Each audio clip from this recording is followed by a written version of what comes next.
May buntag Sir Marshall Buhawi nga taga Banglasan Bukidnon sir. So sir, naay bago nga programa karon ang Land Bank nga mao kani ang landing program sa Agrisenso.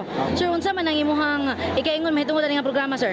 Mayo gigay para sa mga katawhan sa mga katibok Bukidnon ang programa sa Land Bank kay makahatag og kaayuhan gyud kay mayo ang ilang paghatag og distribution sa ilang plataporma sa nag-discuss diri karon bahin sa panguma og bahin sa labi na gis kasagingan, humay, mais, kakao.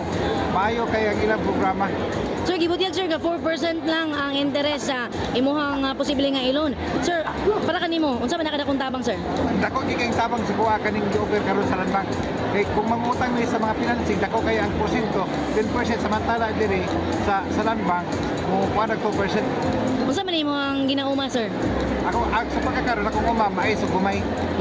Pero kung mag-file man kanin ko in case of loan karon sa Land Bank, banana plantation na akong ikuan. Banana plantation. Banana plantation. So naabog kay luna sir nga imuhang tamnan sa imong mga saging. Naa.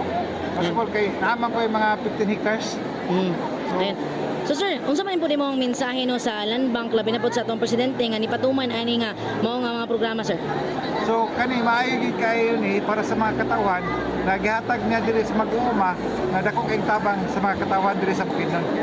Salamat kay sir. Okay, salamat.